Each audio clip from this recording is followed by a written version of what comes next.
Welcome to 410.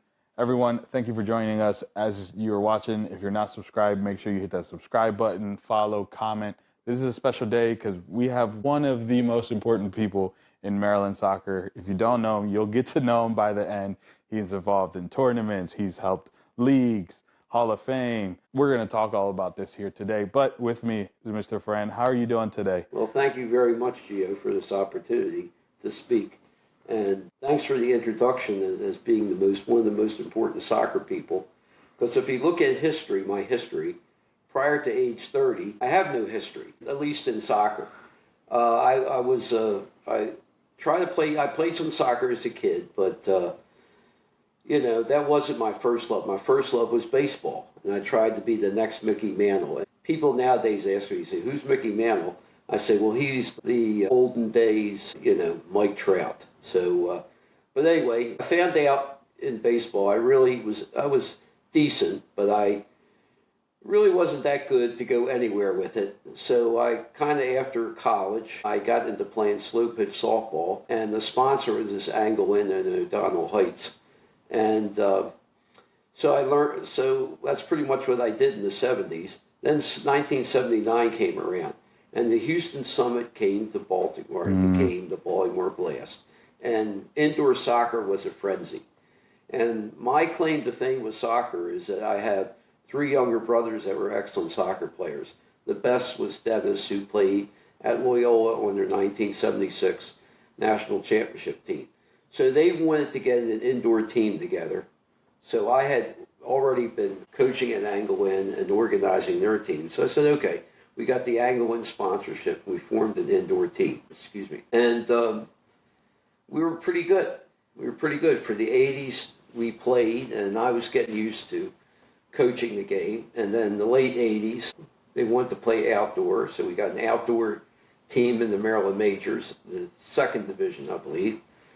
And then the way I got into all this stuff was that 1989, I went to the league organizational meeting at Tommy's Lounge in East Baltimore. Excuse me. Everybody had been fighting a cold here. And Bo Schmidt, who was president of the Maryland Major, was dropping out. And so was Marty Brannigan, who was their secretary, and a number of other officers. So again, they said, well, we need people to run this league. Unless we have officers, we can't go forward. And naturally, when you ask for volunteers nowadays, what happens? People look the other way, put the booklet up in front of their face. So I'm sitting there and said, well, if this makes this thing move on, what can I do? They said, how about being the secretary? So I became the secretary of the Maryland Major. And I said, well, I can do this for a year. Well, now I'm sitting here in 2025 talking with you, Gio, about soccer and being talked about as one of the more important soccer people in the Maryland soccer community, which is a real compliment coming from you. But the idea was I got into running the Maryland Major in the mid-90s to help out with the state, became a state delegate. I helped out the Cup commissioner, who was a guy named Bob Keller. And then later on, a guy named Lefty Morton, who we got an award named after in the tournament. Right, the Morton Cup. Became Cup commissioner and was helping him out. And finally, Lefty, when he got a little bit too old, I took over about 2006. And I haven't given it up since then. Look, so you hit a lot of points, but a lot of interesting points in your history. When I say that you're one of the most important people in Maryland soccer, it's with all respect because, you're involved in everything. You kept Maryland Major afloat. You're still helping Maryland Majors. Well, that's the thing. I'm the type of person, I see a good thing, and nowadays, if things don't work out, people are quick to abandon it. And also, younger people nowadays are not as quick to volunteer. And I was afraid of some of these things just dying if no one stepped in there. So that's how I stayed. Like I said, I kind of got out of the Maryland Majors after 2014. But then as soon as I got out, Anna Steffen, a good friend of mine, who was the soccer manager, the Kickers and secretary of the State Association, was getting out of that. And the Baltimore Kickers soccer team, which had been around since 1953, was in danger of being let go by the Kickers board. So I kind of stepped in there and became the Kickers soccer manager.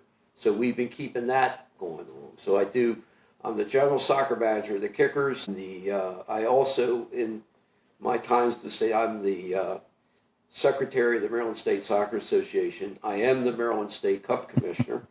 I am also the secretary of the Old Timers. I became the person in charge of the Maryland Soccer Hall of Fame. And last but not least, I got involved with the Referee Association. And now I'm recording secretary of the Maryland Soccer Referees Association. So pretty much everything runs through you. Unfortunately so. But I wouldn't mind if we have some younger guys come step up and take over for Of course. for some of these jobs here. Because I'm 74 and I'm not getting any younger. Hey, you hear it first. You heard it here first. For all you who are listening and are fans of the Maryland sports, come help out. But I want to go back on your history on something you touched, because as you see, I'm wearing a Baltimore Blast shirt. Mm-hmm. I've been involved in Baltimore Blast, but you mentioned the Houston Summit, who became the Baltimore Blast. Right. Eventually, they became the Baltimore Spirits, which is a jersey behind you, and then back to being the Baltimore Blast. Were you a fan? Were you going to the games? Definitely. What was the experience like? Well, because back then it was a frenzy. In the 80s was a madhouse. They were sold out every game. I mean, they were the great days of Stan Stamenkovich and Mike Stankovich and you name it, Scotty Manning. Yeah. Keith Van Aaron and all the stars. And I got involved with one of the Blast clubs, and I was selling like 200-300 tickets a game. Jesus. And they were easy to get rid of. In fact, if you had a few tickets left over back in the 80s, all you had to do is they wouldn't let you sell it in front of the Civic Center. Go up to the corner of Baltimore and Howard, hold the tickets in your hand, and they'd be gobbled up just like that. People would be giving you money. That's how hot it became. That's crazy because nowadays the Baltimore Blast, they've moved to Towson. They're still very followed and stuff like that. But it's crazy to hear that. One of my good friends is Brad Crosley, obviously. Oh, yeah. Okay. His dad was a huge time player in the indoor game and stuff like that. So it's pretty cool. It's small world. Yeah, but I don't catch as many games at the Towson Center. Actually, I work some of the games because I work for Safe Management, who does security for them. So if I don't go, I'll be working. That's a good way of watching the game for free. Hey, okay? Very fair. So you were the DJ down in the corner. You might not have noticed me. I was sometimes positioned down there. So I wasn't the DJ. I've called a game up there. Typically was pretty much doing like their photography, social media, and helping out, like back when Gianni was involved. Yeah. I helped out with like game day stuff, or help with the roster and stuff like that. So then you would see me on the field taking pictures. So yeah, many hats. It is smaller. I don't want to go down this rabbit hole because I prefer the smaller arena, not the stands, but the size, because it changes the speed of the game. It's much faster. And as I found out, I really learned how to coach soccer with my indoor team, the Anglo indoor team in the 80s. And then when I went outside to help coach the outdoor team, things are completely different. Game's a lot slower. There's a lot more space, and the strategy is completely different. 100%. And you got more players.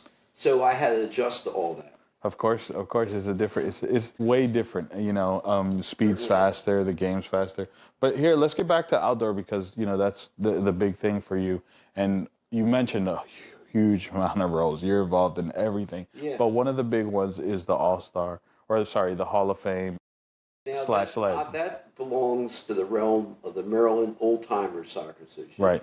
So let me speak about that. In 1950, Gene Ringsdorf, who's a bigwig in soccer in Maryland, and a few other of the old timers then, formed the Maryland Old Timers Soccer Association. And then 2 years later, in 1952, they formed the Maryland Soccer Hall of Fame and inducted, it was only 3 people in those days. A guy named Rudy Bohumic, who was a great goalkeeper for the Baltimore Soccer Club like in the 1920s, Angus Robb, and Henry Hess. They were the first 3 that were inducted. And they did so up until 1957. From 1958 to 1980, I don't know what happened. I still don't have an answer of what happened, but I think indifference, infighting, and so forth, the old timers still existed, but the Hall of Fame, no one bothered to pick that up. And it was Ray Granny Kraft, okay, Nick Kropfelter and Tom Bailey, that put together, and also Bernie Reef, but don't leave Bernie Reef out, kind of brought back the Maryland Soccer Hall of Fame. And in 1981, they started to induct people getting into the Maryland Soccer Hall of Fame. And we've been doing it ever since then. And then in the 90s, when I became involved, it was like, could you help out with the Maryland Soccer Hall of Fame? I said, sure. So the next thing I know, I was in charge of it. So from 1997 until this year, well, still include up to and including this year, I will be putting together the Maryland Soccer Hall of Fame. So you've been involved quite a long time. Can you tell me about some of the inductees you've seen come through there? Well, when I became involved with the old timers, Nick Kropfelter, who was a great player in the 40s and so forth, was a Hall of Famer.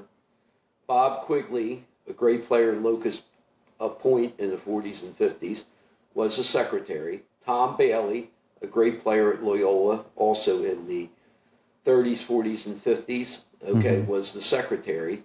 And then we had other people like Jim Bullington on the board. We had Len Lewandowski Jr. on the board. These are all Hall of Famers. And it was quite an honor to work with men because not only did they represent soccer well in the state of Maryland, they were also intent upon not letting it die, the history and the honoring of members, because that's why the Hall of Famers were, or the Old Timers Soccer Association was developed. It had a threefold purpose. Socialization, having social activities was one, but also to preserve Maryland soccer history and also to honor those people that have done significant things in Maryland soccer. And that's was the basic premise behind the Maryland Soccer Hall of Fame. And it carried on through till, I guess, getting into the 2000s and so forth. And a lot of these gentlemen I talked about were dying off or becoming invalid and couldn't get involved anymore.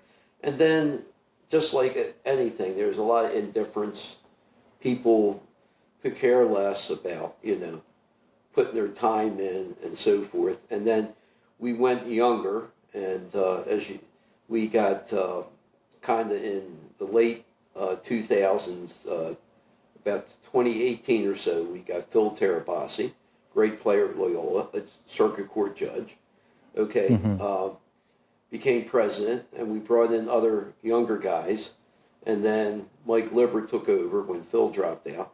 And I think, COVID hurt us. In 20 and 21, we didn't have a Hall of Fame because of COVID. We couldn't get that many people in the hall. Then I think Mike and some of the younger guys got very frustrated dealing with the soccer community, and they had their lives of their own. So there was 2 years ago in 2023, they said, well, look, we're getting tired of this, and we want to, we've done what we think we can do with it, and we want to move on. So we put out the call, and not many picked it up. In fact, no one was willing to pick it up. So a guy named Bernie McVeigh, who was a great player at Loyola, who's our treasurer, and I decided to keep it going. We said, Mike and all, thank you for your service, but we'll try to keep it. We're going to make an attempt to keep it going. And we've been doing so. We had a Hall of Fame in 2024, which I financed through generosity and people attending it. And now we'll have another one in 2025. And what I'm hoping to do is generate enough interest from some younger people, so we can keep this going in the years to come. Well, I mean, Hall of Fame is... Exactly. That Bernie and I we said, it's important to, the socialization part doesn't work anymore unless we're going to have Zoom socialization. That's how people like to socialize. But, honoring people who have achieved notable things in Maryland soccer history and preserving Maryland soccer history are two of the items we are intent upon improving and keeping alive. And in fact, just to add a footnote here, last year was 2024 was the centennial of the Maryland State Soccer Association. And we had a celebration meal and ceremony at Loyola College in August of last year. And I did a historical presentation. I had done some research and put together a historical presentation that a lot of people thought was great. And they said, well, you got to put that on Facebook or X you should. platform. Well, we are. And I'm also going to put that in book form if I ever find the time to do it. I hope to do it in the next year. But one thing that was very hard about that was that, yeah, people were interested. I was talking about Rudy Bohomic in the 20s. I was talking about the Baltimore Soccer Club. Baltimore Soccer Club was a huge was team. Our first national champion in 1940. You know, Yeah. They, in Chicago Sparta, they used to play an aggregate of games, a series of games.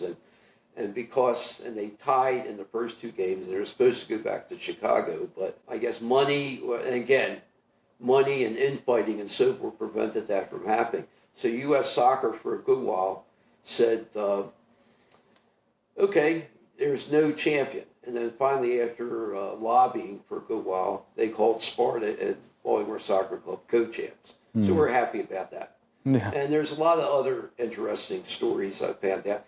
So if I put this together, we are going to put it on the X platform and Facebook and so forth in the months to come, this with the help of Kevin Healy and people he knows and so forth. And I hope people see that and get interested in the old timers again. Oh, by the way, let me correct something. I keep saying old timers because I'm used to it. When Mike and Phil and all took over, they said, it's too. They rebranded it. They rebranded it. Yeah, we need a more contemporary name, so they came up with this Maryland Soccer Legends. And then when Bernie and I went back and we got some of the older guys, Al Dawson and Jerry Siri, to help out, we put the best of both worlds together. So now we're the Old Timers / Maryland Soccer Legends organization. Yeah. Keep going strong. I hope so too, because I mean, like I mentioned, the Hall of Fame is important. Keeping those stories important. Keeping that, people think soccer is so new in the United States, but it's not. There's so much history that's either been forgotten or. The story about soccer in Baltimore really started with the Great Baltimore Fire in 1904. Oh, tell us about that. Okay, and of course, 1904, PIPA was formed, and also the Great Baltimore Fire occurred in Baltimore. A tragic event as it was.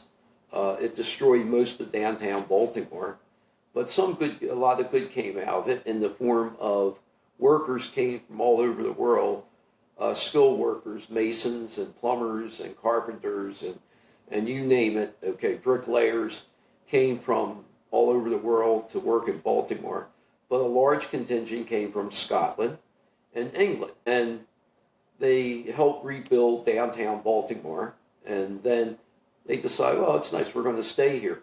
And then they brought with them soccer or football. One of the most notable organizers in that day was a guy named Henry Rowland. Rowland Cup. Okay? Yeah. Henry Rowland was a kind of a entrepreneur, but he formed his own, soccer team called the Sons of St. George. They had a club down on Colgate Creek, where Dundalk Marine Terminal is right now. They had their own pitch down there, as they said, and they formed the team. Just talking about how the Maryland Soccer Association is Maryland State Soccer Association, and then the Rowland Cup. But there's a lot of history behind the tournaments, right? Tell us a little bit about the history behind the tournaments. Okay, well, as I said, prior to the Cup history really came in from Prior to that, teams played what they referred to as aggregated games, a series of 4 to 7 games. And this practice kind of went into the 1950s. But after 1924, organized leagues and teams became part of the Maryland State Soccer Association. The Maryland State Soccer Association organized the Maryland State Adult Cups. And for a good while, it was just the Rowland and Stewart Cup. And the Rowland Cup led to the Open Cup, and the Stewart Cup led to the Amateur Cup. And then after we got into more, and this went on for decades, and then when we get into, and to mention it, our second almost national champion was the Pompey team. I was going to mention Pompey, yeah. Okay, Pompey played in, they had all these like professional leagues they really semi-professional leagues. And Pompey played in that league and entered the Rolling Cup and won the Rolling Cup, and then went through the USSF playoff format, which was they were matched up against a team and played, I think, a best like 3 out of 5 or something of that nature. And so they won all that, but there was one championship game, and that was held in Baltimore. It was in November. Memorial Stadium, right? And now it was held at Kirk Field, right behind Baltimore City College, which was like a great place to play in those days. In fact, I didn't know it. I was only 7 years old. I was at that game. A friend of father took us out to the soccer game. Of course, everybody watched soccer. And when you went to watch soccer, Wharton Field, they were like dozens of people deep. So for a little guy, it was hard to get up in front. And then, of course, in those days, I wasn't too interested in soccer. We had played with the other kids. But what was going on is Pompey was playing a team, California, called the California Kickers. And the California Kickers were victorious that day by a score of 2-1. So they became the Open Cup champion of 1958. Wow. And Pompey was our almost champion. But then the Cup program continued, and it was really through the efforts of our current president, Tony Falcone, who's been president since the mid-90s, took over as a very young man. Felt like we wanted to offer a very competitive cup program for our teams playing in the affiliated league.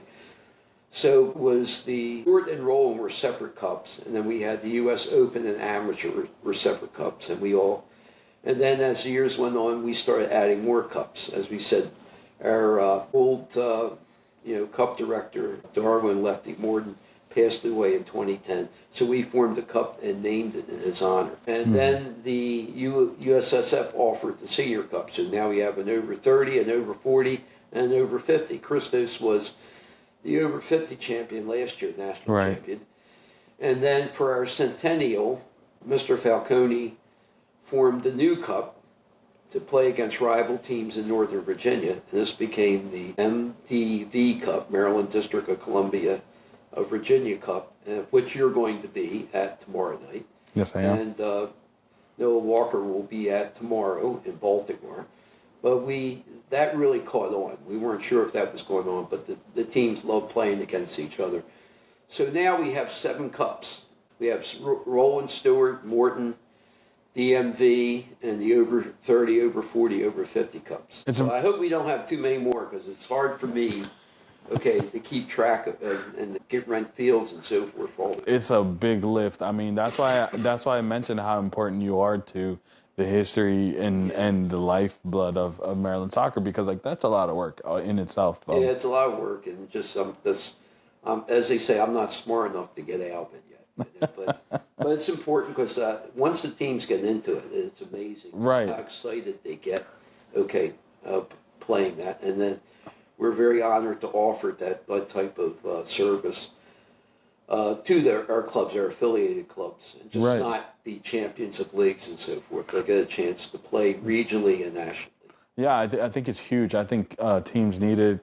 The soccer world needs it, and I think it drives something where they'll play their leagues, but then coming to the state cups, it just adds a different flavor, which is fantastic. Which is why I keep doing it, because I just see how enthusiastic people are. Right, of course, yeah. Yeah, of course. Well, let's go back to the Maryland Legends, because there's a lot going on there, and there's a lot. So tell us about what's going on in April. Okay, well, like I said, Bernie, Al, Jerry, and myself determined to keep it going, and I kind of got together enough money that we could run or pay the expenses of the Hall of Fame, which is now at the Boomy Temple. And that's a feather in the cap of Mike Liver. Mike Liver got us into the Boomy Temple, which is a great venue. It's in Rosedale now. And so now we got to raise some more money, because I can't keep going back to money, asking people for money. So we're going to have a golf tournament on Monday, April 1st at the Rocky Point Golf Club. Nice. You can apply on the Maryland Soccer Legends website, www.marylandsoccer, Maryland Old Timers, or marylandsoccerlegends.org. I keep saying old timers. www.marylandlegends.org, and you can apply there. It's $150 to golf, and we've named this tournament after our secretary, Tom Bailey. So it'll be the Thomas Michael, Bailey Memorial Golf Tournament. And we hope people support it. We got a lot of information out, and you'll be hearing a lot of information. And we're hoping that replenishes our treasury to some extent. And then 4 days from that, we have the Maryland Soccer Hall of Fame, which is about the earliest it's ever been. It's going to be on Friday, April 25th at the Boomy Temple again from 7 p.m. to 11 p.m. Tickets are $60 a person. And I haven't got the inductees for this year. The Maryland Soccer Hall of Fame Selection Committee is now chaired by Joe Barger, a great player at Loyola, another Hall of Famer, and Chris Reef, Ali Andrzejewski, who else? Pete Caringi, and Kevin Haley are on the selection committee, all Hall of Famers. So I should have that information out by the end of next week. But high school-wise, we're going to honor the Loyola Blakefields dynamic duo, Dan Klink and Sammy Walker. That's awesome. That's fantastic. And the female player of the year is a young lady from Smyrna Park, Abby Cover, who was the Metro Star player or Metro Player of the Year. So it's going to be a great event. It is. It gets a little starting, but I mean, people that come really have a great time. That's fantastic. So. For one, as a fan and as just like someone that's involved in this, I appreciate the fact that you guys are still doing the Hall of Fame and keeping it alive. It's huge. It's so important. And two, I have a question for you. How would one go about submitting for an inductee? Like, let's say you want to say like, hey. If you go to our website, www. I hope we get it right this time. MarylandSoccerLegends.org.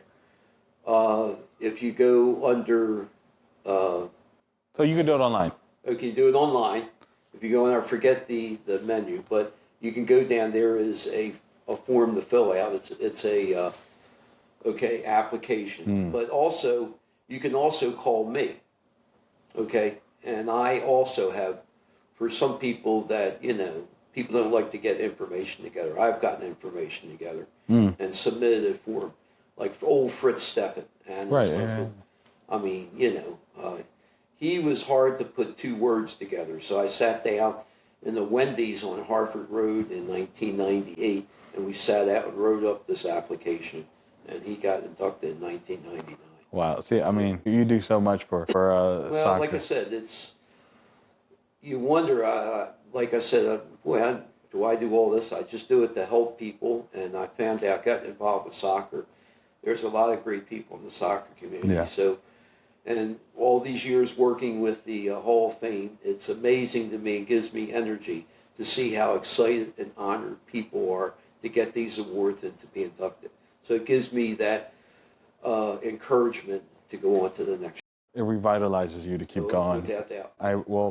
Fran, thank you for coming out. I appreciate Thanks, you for Gio. I appreciate your giving me this time to speak. No, we really appreciate everything you've done, and more people hopefully get to appreciate you when they see you on the field, because you're always at the state cups and you're always around. So we appreciate you from the soccer world. And for those that are listening, if you are subscribed, thank you. If you're not subscribed, make sure you hit that subscribe button, follow, comment, and most importantly, share this, because we want to get the word out about the old timers or the Maryland Legends, whichever you know them as. Old timers / Maryland Soccer Legends. Correct.